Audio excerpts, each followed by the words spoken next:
መዝሙረ ዳዊት እንዴት እንጸልይ? መዝሙረ ዳዊት ተበልቶ ይጸለያል ወይ? ሩካቤ በኋላስ መዝሙረ ዳዊት ይጸለያል ወይ? እንዲሁም ደግሞ መዝሙረ ዳዊት ከመጸለያችን በፊት ምን እንበል? የመዝሙረ ዳዊት ቅደም ተከተሎችን በዚህ ቪዲዮ እንመለከታለን። ሰላም ተወዳጆች፣ በያላችሁበት ሰላም እግዚአብሔር ከእናንተ ጋር ይሁን። ይህ ሰዋስው ሚዲያ ዩቲዩብ ቻናላችን ነው። እኔ ደግሞ ዲያቆን ዘሰዋስው ነኝ። በዚህ ዩቲዩብ ቻናላችን ጠቃሚ የሆኑ ኦርቶዶክሳዊ የሆኑ ትምህርቶችን እንማማራለን። ለዩቲዩብ ቻናላችን አዲስ ከሆናችሁ ሰብስክራይብ አድርጉ። እንዲሁም ደግሞ ይህን ቪዲዮ ከመጀመራችሁ በፊት ጀምራችሁትም ከሆነ እንደገና ተመለሱና VPN አብርታችሁ መመልከት ጀምሩ። እሱ ይረዳኛል። እንዲሁም ደግሞ ቪዲዮ ለብዙ ሰዎች እንዲደርስ ላይክ በማድረግ ቪዲዮውን ጀምሩት። አሁን ቀጥታ ወደ ትምህርታችን እንሄዳለን። እግዚአብሔር አምላካችን ከጅማሬ እስከ ፍጻሜ አብሮ እንዲቆየን ቅዱስ ፈቃዱ ይሁንልን። ዛሬ የምንመለከተው መዝሙረ ዳዊት እንዴት እንጸልይ የሚለው ነው። የብዙዎቻችሁ ጥያቄ ስለሆነ በዚህ ቪዲዮ አካትቼዋለሁ። እንዲሁም ደግሞ ቅደም ተከተሉ እንመለከታለን። መዝሙረ ዳዊት ከመጸለያችን በፊት ምን ማለት እንዳለብን እናያለን ማለት ነው። እስከመጨረሻው ይሄን ቪዲዮ እንድትከታተሉ ጋብዛለሁ። የመጀመሪያው ነገራችን የሚሆነው መዝሙረ ዳዊት ከመጸለያችን በፊት ምን እንበል? መዝሙረ ዳዊት ከመጀመራችን በፊት እንዲህ ብለን እንጀምር። በግዕዙ ለምትሉ ነአ ዳዊት ንጉሠ እስራኤል ሰናይ ወጡ መቃል ታለበውኒ ነገር ወፍካሬ ኩሉ አምሳል ከመ እወድስ ለማርያም ድንግል እንዘ ጸርህ ወእብል። መዝሙረኛው የእስራኤል ንጉሥ ዳዊት ሆይ ወደኔና የዚህን ጣፋጭ የሆነ መዝሙር ቃል ትገልጽልኝና ታስረዳኝ ዘንድ ሚስጥሩም ይገለጽልኝ ዘንድ እየጮኩና እየተናገርኩ ድንግል ማርያምንም አመሰግናት ዘንድ በማለት መጀመር ትችላላችሁ። ከዛ በኋላ ስብሐት ለአብ ወወልድ ወመንፈስ ቅዱስ ለዓለም ወለዓለም ዓለም ለአብ ለወልድ መንፈስ ቅዱስ ምስጋና ይገባል ዛሬም ዘወትርም ለዘላለሙ አሜን ብላችሁ መጀመር ትችላላችሁ፣ በአማርኛ ለምትሉ ማለት ነው። ከዛ ቀጥሎ መዝሙረ ዳዊት እንዴት እንጸልይ ነው። ብዙዎቻችሁ የመዝሙረ ዳዊት ቅደም ተከተሉ እንዲሁም ደግሞ እንዴት መጸለይ እንዳለባችሁ ግራ የገባችሁ አለ። ስለዚህ በዚህ ቪዲዮአችን የምንመለከተው አንደኛው እሱ ነው። መዝሙረ ዳዊት እንዴት እንጸልይ። መጀመሪያ መዝሙረ ዳዊት ከመጸለያችን በፊት ይህንን ካልን በኋላ ቀጥታ የምንሄደው ጀማሪ ከሆናችሁ አሁን ለጀማሪዎች መጀመሪያ እናገራለሁ፣ ከዛ አሁን ላላችሁ ቅደም ተከተሉን እናገራለሁ ማለት ነው። ጀማሪ ከሆናችሁ ከዚህ በፊት ምንም አይነት መዝሙረ ዳዊት ጸልያችሁ የማታውቁ ከሆነ ከእንደ አዲስ የምትጀምሩ ከሆነ እንዲሁም ደግሞ ከዚህ በፊት ስትጸልዩ ቆይታችሁ እያቋረጣችሁ እየተቸገራችሁ ከሆነ በየዕለቱ 10 መዝሙረ ዳዊት በመጸለይ ጀምሩት። እንዳይበዛባችሁ ከስራ ጋርም ሊሆን ይችላል ከህይወታችሁ ወይም ደግሞ እንደ መጀመሪያም ከሆነ ሊከብዳችሁ ስለሚችል 10 መዝሙረ ዳዊት እያደረጋችሁ ወይም ደግሞ 10 መዝሙር እያደረጋችሁ በመለማመድ መጸለይ ትችላላችሁ።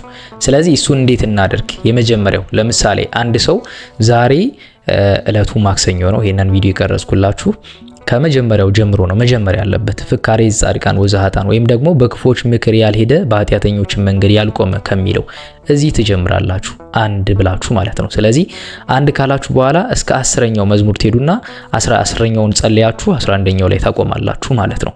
በሚቀጥለው ስትጀምሩ ወይም ደግሞ በሚቀጥለው ነገ ስትቀጥሉ፣ ለምሳሌ የምትቀጥሉት ካቆማችሁበት ነው ከ11 ነው እንጂ ለምሳሌ የዕለቱ መዝሙረ ዳዊት አለ። የዕለቱን ደግሞ በኋላ ነግራችኋለሁ። አንድ ሰው የዕለቱን መዝሙረ ዳዊት እየጸለየ ነገር ግን 10 እንደ መጀመሪያ የሚጸልይ ከሆነ 10ሩን ሳያቋርጥ ነው መጨረሻ ያለበት። ያ ማለት ዛሬ ከ1 እስከ 10 ከሆነ ነገ ከ11 እስከ 20፣ ከነገ ወዲያ ከ21 እስከ 30፣ ከዛ በኋላ ደግሞ ካቆመበት ይጀምራል ማለት ነው። ከ31 እስከ 40 እያለ እስከ 150 ዳዊቱ ይቀጥልና ከዛ በኋላ የሚሄደው መስሞ 50ውን እንደጨረሰ የነቢያትን ጸሎት የእሁድ ማለት ነው። ስለዚህ የነቢያትንም ጸሎት ጨርሶ ይመለሳል። 15 ነው የነቢያት ጸሎት፣ እሱን አድርሶ ይመለሳል። ከዛ በኋላ እንግዲህ ወጣቶች የመጀመሪያ መኃልየ ሰሎሞንን መጸለይ ትችላላችሁ። ከዚህ በፊት ጸሎት አድርጋችሁ የምታውቁ ከሆነ፣ የማታውቁ ከሆነ ሚስጥሩ የማይገባችሁ ከሆነ ትንሽ ሚስጥሩ ወደ ሌላ ነገር ስጋዊ ነገር እንዳይመስልባችሁ መተው ትችላላችሁ። ለብዙ ጊዜ ለወጣቶች ስለማይመከር ነው ማለት ነው።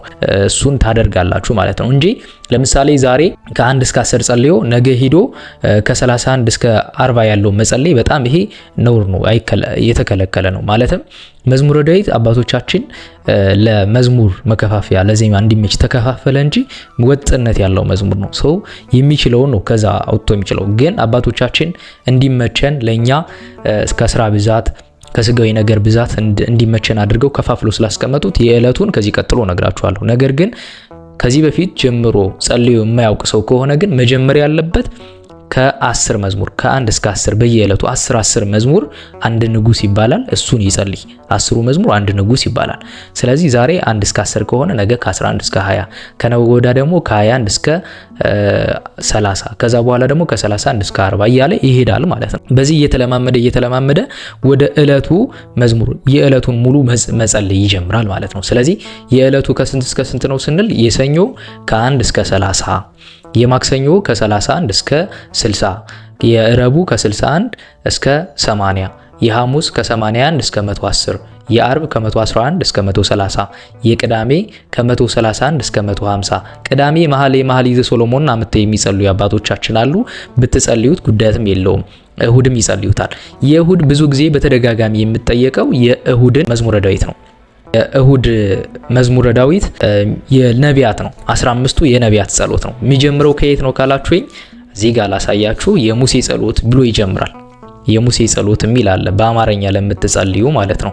እዚህ ጋር ትጀምራላችሁ። 15 ነው እስከ ስምዖን ወይም ደግሞ የስምዖን ጸሎት ተብሎ እስኪያልቅ ድረስ የኢሳይያስ አለ የሚል አለ። ነብዩ የስምዖን ጸሎት የሚል አለ። እስከዚህ ነው።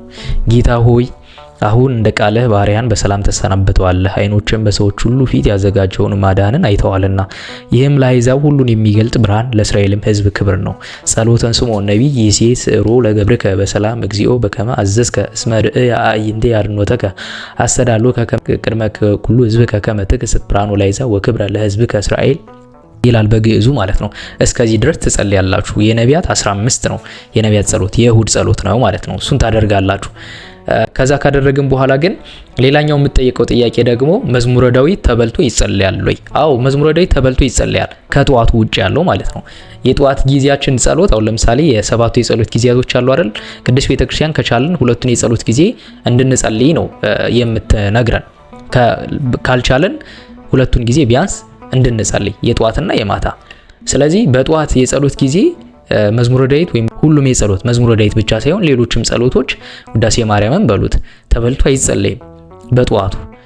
ነገር ግን ከዛ ውጭ ያሉትን ጊዜያቶች ደግሞ መዝሙረ ዳዊት ተበልቶ ይጸለያል። በማንኛውም ሰዓት ሆናችሁ ለምሳሌ ሰባቱን የጸሎት ጊዜያቶች መጸለይ ቢፈልግ አንድ ሰው መዝሙረ ዳዊቱን ከፋፍሎ መጸለይ ይችላል ማለት ነው። ስለዚህ ተበልቶ ይጸለያል መዝሙረ ዳዊት። ሌላኛው የምትጠየቀው ጥያቄ ደግሞ መዝሙረ ዳዊት ተቀምጦ መጸለይ ይቻላል ወይ? በጣም የሚገርማችሁ ቅድስት ቤተክርስቲያን ጸሎትን ቁመን ቀጥ ብለን እንድንጸልይ ታስተምረናለች። ለቅዱስ ዳዊት የተሰጠው ቃል ኪዳን ደግሞ ለየት የሚል ነው። ለምሳሌ መዝሙረ ዳዊትን ይላል መዝሙረ ዳዊትህን ቁሙ የጸለየውን ያየውን ሁሉ ሰው እምርልሃለሁ የሚል ቃል ኪዳን አለው ቅዱስ ዳዊት። በጣም ያስገርማል። እናንተ በጸለያችሁት ያያችሁት ሁሉ ይማራል። እንዴት ያለ ቃል ኪዳን ነው! ደስ የሚል ቃል ኪዳን ነው። ሌላኛው ደግሞ ተቀምጦ የጸለየውን ይለዋል መዝሙረ ዳዊትህን ተቀምጦ የጸለየውን እርሱንና ቤተሰቡን እምርልሃለሁ። ያ እንኳን ባይሆን ተቀምጦ መጸለይ ቆሞ መጸለይ ባይቻለው ህመም ቢያጋጥመው ችግር ባይጋጥመው ጋደም ብሎ ተኝቶ የጸለየውን ደግሞ እሱን ራሱን እምርልሃለሁ የሚል ቃል ኪዳን አለው ማለት ነው። ስለዚህ መዝሙረ ዳዊት ቆማችሁም ተቀምጣችሁም መጸለይ ትችላላችሁ ማለት ነው። የበለጠውን ቃል ኪዳን እናንተ ታውቃላችሁ። እናንተ ማጸለይ በዚህ መሰረት ማድረግ ትችላላችሁ ማለት ነው።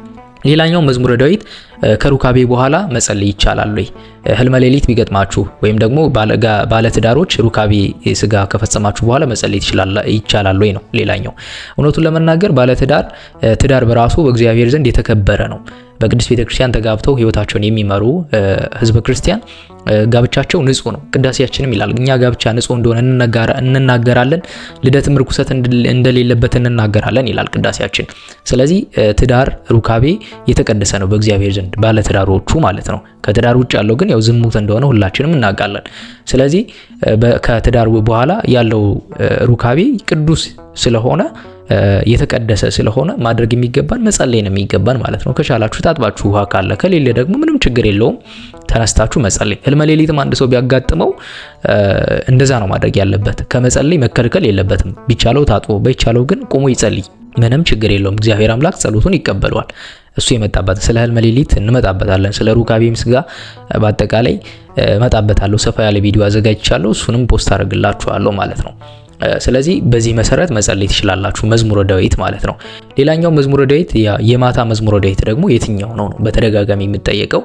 መዝሙረ ዳዊት የማታ የምንጸለየው መዝሙር 3 መዝሙር 22 መዝሙር 40 መዝሙር 90 እና መዝሙር 120 እነዚህን አድርገን መዝሙረ ዳዊትን መጸለይ እንችላለን። መዝሙረ ዳዊት በጣም ለብዙ ነገሮች ፍቱን መድኃኒት ነው። ለስጋዊ ነገሮችም ይሁን ለመንፈሳዊ ነገሮች በጣም በብዙ ህይወታችሁ እየተደባላለቀ ከሆነ መዝሙረ ዳዊት ዝም ብላችሁ ትንሽ ምትሆን 10 ምትሆን 5 መዝሙረ ዳዊት የሚሆን በየዕለቱ መጸለይ አታቋርጡ። ሳይበዛ ተለማመዱት። ሲበዛ የምታቋርጡት ከሆነ በትንሹ ጀምራችሁ እሱን ብቻ ማስቀጠል ነው። ጸሎት በአጠቃላይ ብዛቱ አይደለም የሚታየው፣ እሱን ራሱን የጀመራችሁትን ማስቀጠሉ ላይ ነው ትልቁ ነገር እና መዝሙረ ዳዊት በዚህ መንገድ መጸለይ ትችላላችሁ ማለት ነው። ቤቱ ቅዱስ እግዚአብሔር አምላካችን በአንድ ልጅ በጌታችን በአምላካችን በመድኃኒታችን በኢየሱስ ክርስቶስ በእርሱ ያለ ጽን ክብር ላንተ ይገባል። ከእርሱም ጋራ ከመንፈስ ቅዱስም ጋራ ትክክል የሚሆን ዛሬም ዘወትርም ለዘላለሙ አሜን። በያላችሁበት ሰላም እግዚአብሔር ከእናንተ ጋር ይሁን።